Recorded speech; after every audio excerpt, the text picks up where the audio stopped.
Shalom semuanya, kita kembali lagi di Love Service kita. Hari ini kita akan berbicara tentang pacaran yang perlu disudahi. Kita langsung saja buka dulu di Amsal 1 ayatnya yang ke-29 sampai yang ke-31. Saya langsung bacakan saja ya.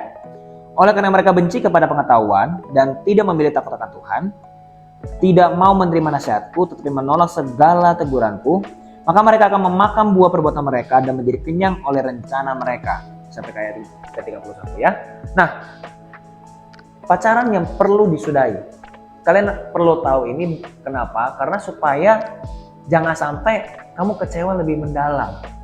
Itulah kenapa ada orang-orang yang selalu mengatakan semua cowok itu sama, semua cewek itu sama. Karena mungkin dia itu terlalu punya ekspektasi yang tinggi sekali dengan mantannya yang dulu. Nah, mungkin dari antaramu ada yang bingung. Apakah pacar saya ini perlu dipertahankan atau tidak? Nah, sebenarnya ada banyak faktornya, tapi saya bahas hanya 3 saja. Ya, mungkin ini yang lebih krusialnya, yang lebih fatalnya. Supaya teman-teman bisa berpikir 2 kali mau dipertahankan atau tidak. Gitu ya. Nah, yang pertama apa? Yang pertama adalah pacaran yang suka ringan tangan. Nah, kalau di dalam masa pacaran saja, misalnya yang laki-laki ya, yang laki-laki sudah ringan tangan, yaitu maksudnya dia suka pukul pacarnya, menurut saya itu perlu dipertanyakan mau lanjut atau enggak. Karena apa? Bayangin kalau kamu sudah menikah dengan dia, lalu kamu lagi hamil, dan tiba-tiba kamu dipukul seperti itu, apa yang akan terjadi? Sakit sekali loh. Sekalipun saya memang bukan wanita ya, saya bukan wanita, tapi kalau saya melihat ya ada ibu-ibu hamil, kan kadang ada juga di berita, itu kalau dia dipukul sama suaminya, itu kayak merasa kayak saya lihat kasihan banget gitu. Apalagi kan namanya pengorbanan seorang perempuan untuk dia membawa anak itu dalam perut, itu kan gak main-main. Ketika perempuan melahirkan seorang anak, itu kan taruhannya juga nyawa. Nah, bayangkan kalau seorang laki-laki atau pasanganmu tidak menghargai kamu, bagaimana jadinya? Apalagi di dalam Yesus atau di dalam kekristenan tidak ada yang namanya perceraian. Apa yang sudah disatukan Allah tidak boleh diceraikan. Tidak bisa diceraikan oleh manusia. Ini perlu dipertanyakan.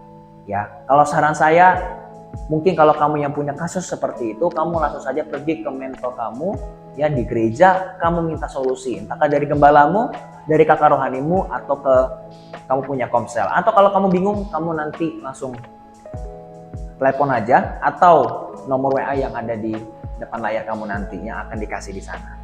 Ya, bisa langsung ke saya lewat nanti nomor WA atau Instagram yang ada. Nanti bisa chat di DM, gitu ya. Nah, itu adalah yang pertama. Yang kedua adalah pacaran yang tidak ada tujuan pernikahan. Kenapa? Buat apa?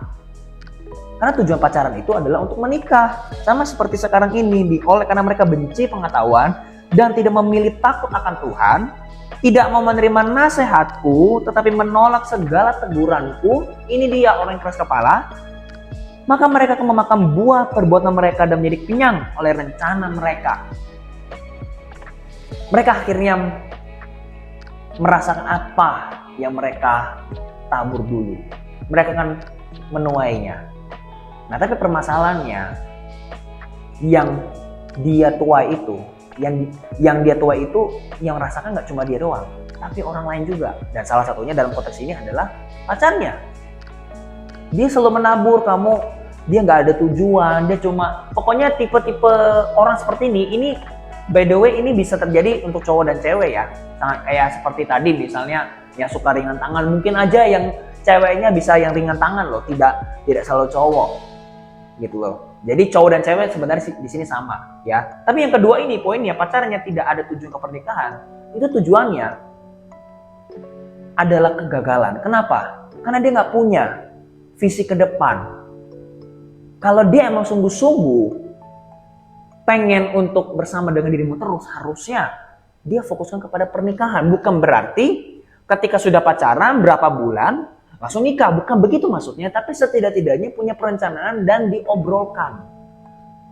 Karena namanya mempersiapkan pernikahan itu juga pasti lama gitu loh. Sekalipun saya memang belum menikah, masih tahap pacaran, tapi kalau kita belajar dari orang-orang di sekitar kita, pacaran, pernikahan itu butuh waktu lama untuk mempersiapkannya, jadi tidak main-main. Makanya kalau orang atau cowok atau cewek yang dia tidak punya visi ke depan, saran saya lebih baik jangan pacaran dulu. Atau yang punya kayak gitu, lebih baik putus dulu aja. Gak usah dulu. Misalnya yang cowok nih udah siap nih, dia udah ada perencanaan dan lain sebagainya, tapi ceweknya selalu entar aja. Sampai 2 tahun, sampai 3 tahun. Makanya kan ada juga kan kasusnya kan, ada yang udah pacaran sampai 7 tahun, akhirnya ditinggalkan gara-gara apa? Kelamaan 7 tahun. Akhirnya yang cowoknya nikah sama yang lain. Gitu loh. Ditinggalin ceweknya gitu loh. Kenapa? Karena ceweknya terlalu lama, tidak kasih kepastian. Apalagi umur semakin bertambah, tanggung jawab semakin bertambah juga. Jadi hidup ini nggak bisa main-main. Kalau kamu pacarannya hanya sekedar gitu-gitu aja, pasti antara dua yang akan terjadi. Yang pertama nanti masuknya jatuh ke dalam hubungan seks, atau yang kedua adalah bosan. Karena pacaran itu pasti akan growing, gitu loh. Gak mungkin kamu cuma hanya pegangan tangan doang. Sebenarnya bisa aja sih, tapi kan jarang. Mungkin dari pegangan tangan bisa kamu rangkul, atau mungkin kecup dahinya, gitu kan? Yang jelas dalam batas-batas tertentu ya, gitu kan? Nah itu jangan sampai nggak punya tujuan. Dan kalau biasanya kalau misalnya nanti dia nggak punya tujuan, ketika nanti ada ribut, ya gampang putus. Kenapa? Karena apa yang mau dipertahankan. Kalau misalnya di situ ada kata-kata pernikahan, pasti ketika lagi berantem kita akan teringat. Kita mungkin bisa ngomong begini, sayang, ingat loh, kita masih pacaran aja sering berantem, apalagi nikah. Kita harus saling memperbaiki diri. Nah, ada sebuah alasan untuk apa kamu mempertahankan hubungan itu. Kalau enggak, ya buat apa? Ini perlu disudahi.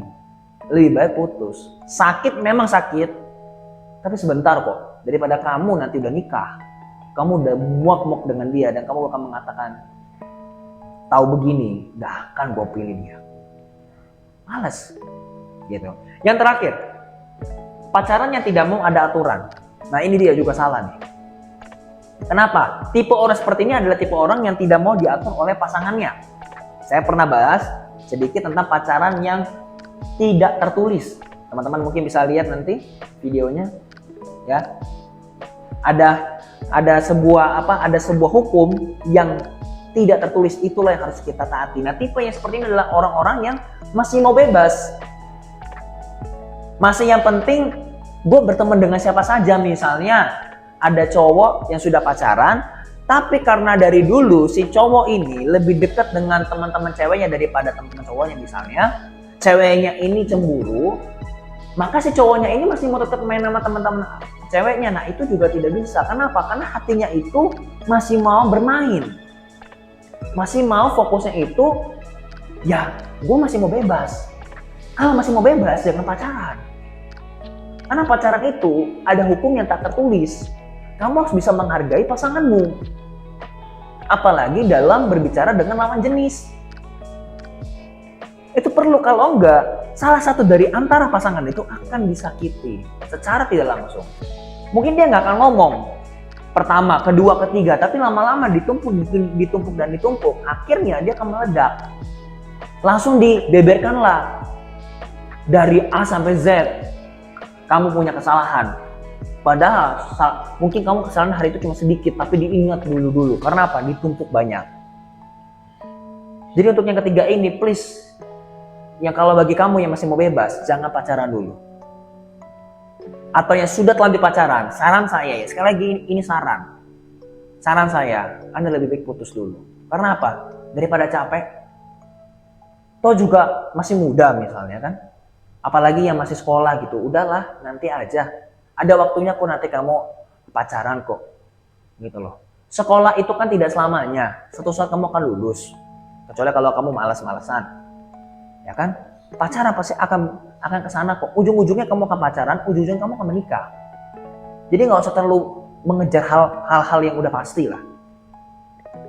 Ya, jadi makanya kita perlu berfokus. Makanya di sini firman Tuhan mengatakan apa? Maka mereka akan memakan buah perbuatan mereka dan menjadi kenyang oleh rencana mereka. Mereka akan memakan apa yang harus mereka makan, yaitu apa? Perbuatan mereka sendiri. Ironisnya adalah yang merasakannya itu nggak cuma dia doang, tapi orang-orang di sekitar. Saya kasih contoh ya, misalnya kayak kamu misalnya berantem. Pasti yang merasa nggak enak tuh nggak cuma kamu.